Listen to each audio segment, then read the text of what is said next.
ناظرین السلام علیکم۔ آج ہم مستنصر حسین تارڑ کے ناول خس و خاشاک زمانے کے بارے میں کچھ باتیں کریں گے۔ مستنصر حسین تارڑ اردو کے ایک مایہ ناز ادیب ہیں جنہوں نے 50 سے زیادہ کتابیں لکھی ہیں،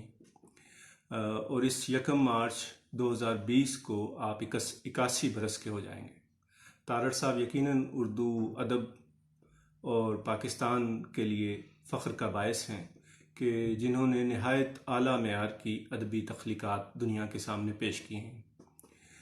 تارڑ صاحب کا بنیادی تعارف تو ایک سفر نامہ نگار اور ایک ناول نگار کے طور پر ہے، لیکن اس کے ساتھ ساتھ آپ نے براڈ کاسٹنگ بھی کی ہے، اور ہمیں یاد ہے کہ پی ٹی وی نے جب صبح کی نشریات کا آغاز کیا تھا تو مستنصر حسین تارڑ صاحب اس میں ہمارے چاچا جی تھے،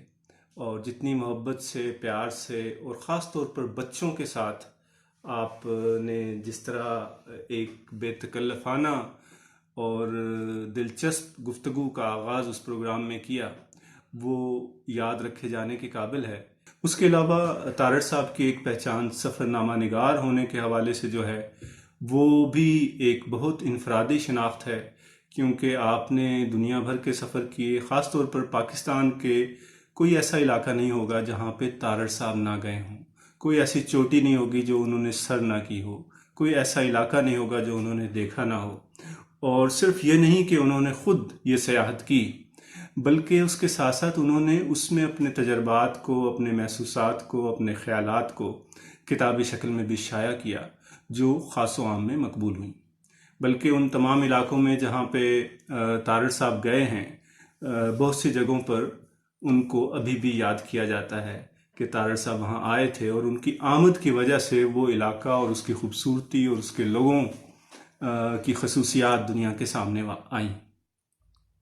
تو یہ جو ناول ہے ان کا، ویسے تو انہوں نے بہت سے ناول لکھے ہیں اور بہت سے سفر نامے لکھے ہیں، لیکن آج ہم خاص طور پر خس و خاشاک زمانے کے حوالے سے بات کریں گے، جس کو بعض اخباری تجزیوں کے مطابق 21ویں صدی کی دوسری دہائی کا سب سے بڑا اور سب سے بہترین ناول قرار دیا گیا ہے۔ یہ ناول بلا شبہ بہت امتیازی خصوصیات کا حامل ہے۔ اس میں بہت سی ایسی چیزیں ہیں جو یاد رکھی جا سکتی ہیں، جن سے نہ صرف ایک ادب کا قاری حظ اٹھا سکتا ہے، بلکہ اس میں اور لوگوں کے لیے جو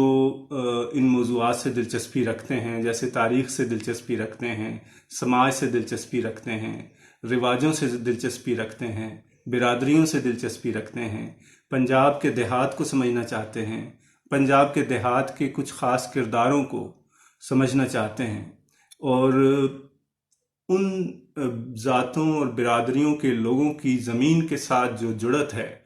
اس کا اندازہ کرنا چاہتے ہیں، تو ان کے لیے بھی اس ناول میں بہت کچھ ہے۔ یعنی اس ناول کی جو خصوصیات مجھے نظر آئیں، اس میں سب سے پہلی تو کردار نگاری ہے۔ انہوں نے بہت ہی عمدہ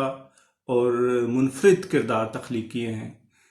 جس میں اور ان کرداروں کے ساتھ ساتھ انہوں نے کچھ وہاں کی پرانی قبائل کی خصوصیات، ان کے لوگوں کی جو منفرد خصوصیات تھیں، ان کو بھی نمایاں کیا ہے۔ خاص طور پر ان کا کردار سرو سانسی قبیلے کا ایک فرد ہے، جو ایک مردار خور قبیلہ ہے۔ ظاہر ہے کہ جب مردار خوری کی بات کی جائے تو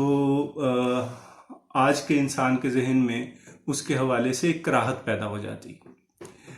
کہ ایسے بھی لوگ دنیا میں تھے جو مردار کھاتے تھے، جو مرے ہوئے جانوروں کا گوشت کھاتے تھے، اور زندہ جانوروں کے بھی مر جانے کا انتظار کرتے تھے تاکہ وہ ان کو کھا سکیں۔ اور اس عادت کے نتیجے میں ان کے اندر جو سماجی اور انسانی یا جبلی خصوصیات نمایاں ہوئیں، وہ کیا تھیں؟ لیکن تارڑ کا کمال یہ ہے کہ انہوں نے سرو سانسی کے کردار میں اس کراہت آمیز عادت کے باوجود ایک انسانی ہمدردی کے پہلو کو اجاگر کیا ہے۔ سرو سانسی میں وفاداری، انسان دوستی، ہمدردی، یہ ساری خصوصیات ہمیں نظر آتی ہیں، جو یقیناً تارڑ کے بڑے فنکار ہونے کی علامت ہے کہ انہوں نے کس طرح سے ایک متوازن ایسا کردار پیدا کیا کہ جو اپنی ان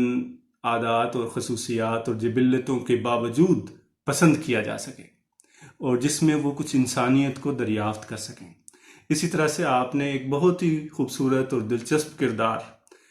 خوبصورت ان معنوں میں کہ وہ بہت ہی کچھ پیکولیر قسم کی عادات کا حامل ایک کردار ہے، جو ہمارے پنجاب کے خطے کے لوگوں، خاص طور پر جو متمول طبقہ تھا، جو چودھریوں کا طبقہ تھا اور جو باحثیت طبقہ تھا، اس کی کچھ مخصوص عادات کو مجسم کیا ہے بخت جہان کے کردار میں۔ بخت جہان ایک ایسا شخص ہے جو دوستوں کا دوست ہے، لیکن اس کے ساتھ ساتھ کینہ پرور بھی ہے، اس کے ساتھ ساتھ وہ انتہائی شقی بھی ہے، اس کے ساتھ ساتھ وہ ایک یعنی کہ ایک سخت دل رکھنے والا انسان بھی ہے، اور اس نے بھی یہ مردار خوری کی عادت آخری زمانے میں اختیار کی کہ جب وہ خود اس قابل نہیں رہا کہ اپنے ہاتھ کے ذریعے سے یا اپنے زور کو آزماتے ہوئے اپنی زندگی کو آگے چلا سکے، لیکن اس کے باوجود، اس مردار خوری کے باوجود اس کے اندر وہ تنتنا اور وہ غرور برقرار رہا جو اس کی شخصیت کے اندر سرایت کر چکا تھا۔ اسی طرح سے آپ نے جو لہنا سنگھ کا کردار ہے یا جو امیر بخش کا کردار ہے، امیر بخش اس کا مرکزی کردار ہے اس پورے ناول کا، اور یہ پورے ناول کی کہانی جو ہے ایک طرح سے امیر بخش کو درمیان میں رکھتے ہوئے ہی بنی گئی ہے۔ لیکن اس کے ساتھ ساتھ جو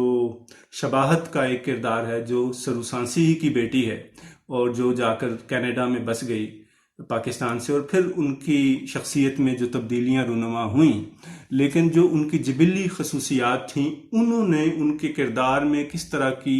پختگی پیدا کی، تو یہ ایک بہت دلچسپ مطالعہ ہے۔ اس ناول کی دوسری خوبی جو مجھے نظر آئی وہ منظر نگاری کی ہے کہ آپ نے منظر کو بہت خوبصورتی سے پینٹ کیا ہے، جس زمانے کے اور جس علاقے کے حالات آپ نے بیان کیے ہیں اس کو ایک بہت ہی یوں کہہ لیں کہ شاعرانہ انداز میں بیان کرنے کی کوشش کی ہے۔ یہ بیک وقت اس کی ایک بہت بڑی خوبی بھی ہے، لیکن اس کے ساتھ ساتھ یہ اس ناول کی ایک خرابی بھی بن جاتی۔ اس کے علاوہ یہ ناول جو ہے وہ ایک مقامیت کا ایک پہلو لیے ہوئے ہے کہ جو لوکیلٹی ہے اس کو سمجھنے کے لیے، خاص طور پر پنجاب میں جو جاٹ برادری ہے، اور جہاں پہ ظاہر ہے کہ سکھ بھی جاٹ برادری سے تعلق رکھتے ہیں اور پنجاب میں جاٹ برادری کے اندر بہت سی گوتے ہیں، ان کی کچھ خصوصیات اور ان کے کچھ رواج بھی اس میں بہت خوبصورتی سے بیان کیے گئے ہیں۔ لیکن تارڑ کا کمال یہ ہے کہ انہوں نے اس مقامیت کو بین الاقوامیت سے جا کے جوڑا ہے، اور اس کے کردار جب پاکستان سے کینیڈا کا اور امریکہ کا سفر کرتے ہیں اور وہاں جو ان کو ایک کلچر شاک ہے، لیکن اس کے باوجود، اس کلچرل ڈفرنس کے باوجود وہاں پہ جس طرح سے وہ اپنی جگہ بناتے ہیں، وہ ایک پڑھنے کی چیز ہے اور جس میں ہمارے لیے سیکھنے کے لیے بہت کچھ ہے۔ تو یہ ساری دلچسپ تفصیلات کے علاوہ جس میں پنجاب کے دیہاتوں اور برادریوں اور ریت رواجوں سے آگے بڑھ کے امریکہ اور کینیڈا کے ساحلوں، شہروں اور بیابانوں تک اس پورے ناول کا سلسلہ چلتا ہے، اس کے ساتھ ساتھ اس میں کچھ خرابیاں بھی ہیں جو ہو سکتا ہے لوگ مجھ سے اتفاق نہ کریں یا اس ناول کو پسند کرنے والے لوگ اس بات سے اتفاق نہ کریں، لیکن مجھے اس میں کچھ ایسے جھول نظر آتے ہیں جو مجھے لگتا ہے کہ شاید یہ تو وقت ہی فیصلہ کرے گا کہ کون سا ناول سب سے بڑا ہے یا سب سے چھوٹا ہے، یا کس ناول نے زمانے پر، انسانوں پر اور ان کے ذہن پر کس طرح سے اثر کیا ہے۔ لیکن فی الوقت میرا خیال یہ ہے کہ جو یہ ناول ہے یہ کوئی 750 صفحات کا ناول ہے، 740 صفحات کا یہ ناول ہے، جی پورے 740 صفحات کا یہ ناول۔ اتنے بڑے ناول کو پڑھنے کے لیے، لیکن اس میں جو کہانی ہے کیا وہ بھی اتنی بڑی ہے؟ کیا وہ اسی ضخامت کا تقاضا کرتی ہے؟ میرا خیال ہے کہ یہ ایک ایسا سوال ہے جس پر غور کیا جانا چاہیے تھا، کیونکہ جہاں تک میرا ذاتی تجربہ ہے، میں ادب کو، ناولوں کو دلچسپی سے پڑھتا ہوں، اور بعض اوقات اگر ان میں مجھے دلچسپی نظر نہ بھی آئے تب بھی میں ان کو، ان کے بیانیے کو اور ان کی تکنیک کو سمجھنے کے لیے کوشش کرتا ہوں کہ اس کو پوری طرح سے پڑھوں۔ تو یہ بھی ایک ایسی کتاب تھی، جب میں نے شروع کی تو مجھے بالکل بھی دلچسپ نہیں لگی، اور یوں کہہ لیجئے کہ اس کے 300 سے 350 تک صفحات جو شروع کے ہیں وہ شاید میں نے اپنی قوت ارادی کے بل پر پڑھے، کیونکہ میں نے ٹھان رکھا تھا کہ چاہے کچھ بھی ہو جائے، چاہے یہ ناول مجھے کتنا بھی بور کرے، لیکن میں اس کو لازمی پڑھوں گا۔ لیکن پھر یوں ہوا کہ جب میں کوئی 400 صفحات پڑھ چکا تو یہ کتاب حیرت انگیز طور پر مجھے دلچسپ نظر آنے لگی، اور جب میں اس کے 740ویں صفحے پر پہنچا تو میں نے محسوس کیا کہ شاید اس کو ابھی اور بھی پڑھا جا سکتا تھا۔ اب یہ جو بات ہے، تو اس کو اگر اس کی تھوڑا سا اور تفصیل میں جائیں تو مجھے لگتا ہے کہ اس ناول میں بہت ساری ایسی غیر ضروری تفصیلات شامل کر دی گئی ہیں جس نے ان میں دلچسپی کے عنصر کو کم کیا ہے، اور اس میں زبان کا جو استعمال ہے، ظاہر ہے کہ بہت دلچسپ اور رنگین زبان اس پوری کتاب میں اختیار کی گئی ہے، لیکن اس کو بعض جگہ یہ محسوس ہوتا ہے کہ ضرورت سے زیادہ بنانے سنوارنے اور اس میں ادبی پن لانے کی کوشش کی گئی ہے۔ حقیقت نگاری اور علامت نگاری کو ساتھ ساتھ چلایا گیا ہے، جس سے بعض جگہ اس کے مفہوم کو سمجھنے میں بھی دشواری پیدا ہو جاتی ہے، ایک الجھن آ جاتی ہے، ایک تصنع آپ کو نظر آنے لگتا ہے، اور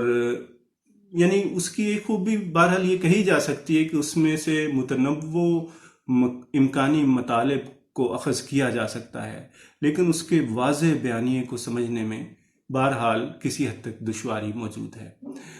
در حقیقت ان غیر ضروری ادبی اور علامتی بنتکاری اور بے جا تفصیلات نے، جن کے بغیر کہانی کے مفہوم پر کوئی خاص فرق نہیں پڑنا تھا، کتاب کے مطالعے کو بوجھل اور دقت طلب بنا دیا ہے، سوائے اس کے کہ آپ پوری کتاب پڑھنے کے بجائے کبھی کبھار کہیں کہیں سے اس کو کھول کر دیکھیں اور مصنف کے طرز بیان، اس کی زبان کی خوبصورتی، چند انوکھے واقعات اور زبان و بیان کی چاشنی سے حظ اٹھانا چاہیں۔